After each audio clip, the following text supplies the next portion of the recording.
السلام عليكم خياتي، ان شاء الله تكونوا كامل بخير. اليوم راح ندير معكم حلويات للعيد بزاف بزاف بنينه. جربوها ما راح تندموا عليها.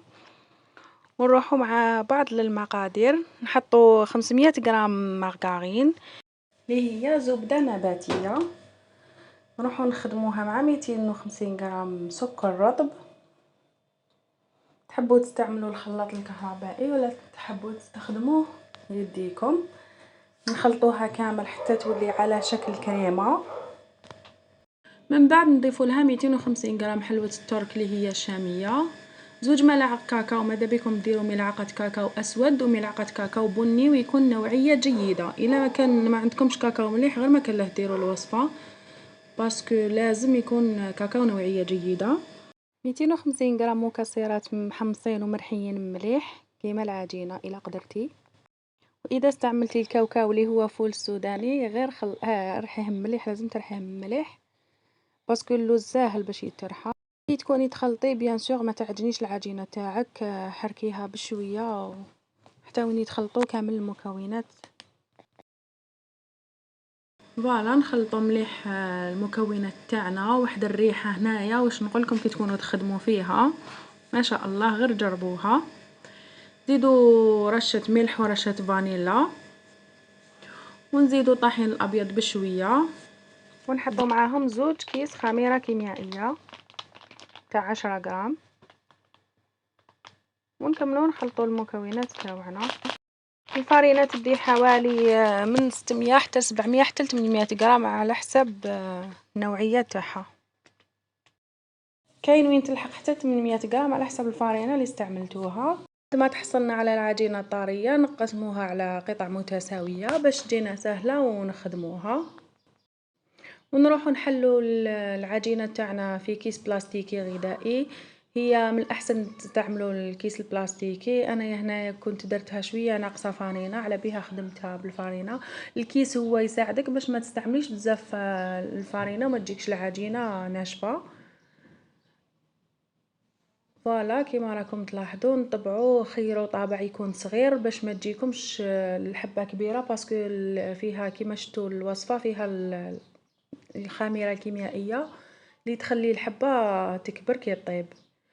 فوالا وكي تحطوها طيب ما تخلوهاش طول بزاف، وكي تشوفوها طلقه روحها ماشي تقولوا ما طابتش، شوفوها غير تاخد شويه لون من التحت نحوها، باسكو ما فيهاش البيض يعني تحطوها تنشف برك وتنحوها تمتم الطيب.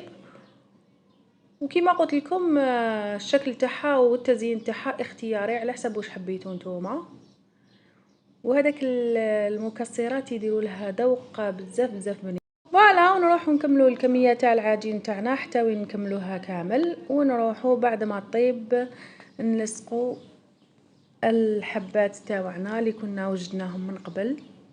هنايا شويه طابت زياده بصح حنايا نحبوها هكايا طيبه مليح. كاين اللي ما تحبش طيبها لهاد الدرجه. وهنايا ديروا لها هكايا في الاطراف كيما ساعدكم الحال بيدكم ولا بالملعقه باش تلصقوا لها مكسرات من الاطراف. اليوم ما درت لهاش مكسرات في الاطراف، بصح هذيك تاع اللي درتها لكم في الاول تاع الورقه درت لها مكسرات في الاطراف. يعني كيما حبيتوا كل وحده دير كيما حبت وكيما ساعدها الحال وعلى حسب امكانياتها وعلى حسب واش عندها. فوالا نكملوا نلصقوا الحبات تاعنا. ودوك نقول لكم الوصفه تاع كريمه الزبده اللي استعملتها، وتقدروا تستعملوا وصفه كريمه الزبده اللي ما فيهاش بيض. بغيت ندير لكم فيديو وحده سبيسيال تاع كريمه الزبده هاد الايامات ان شاء الله. هنا درنا 250 غرام مارغرين وخدمنا شربات تاع كاس ونص ما وكاس سكر.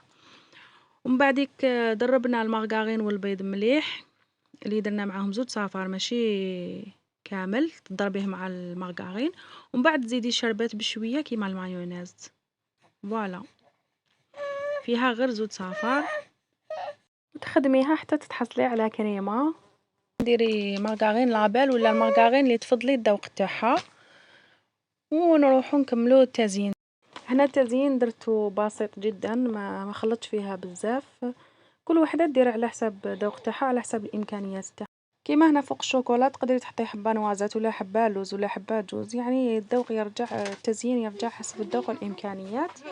إن شاء الله تجربوها وماش حتندموا عليها، ما عليا غير نقول لكم سلام.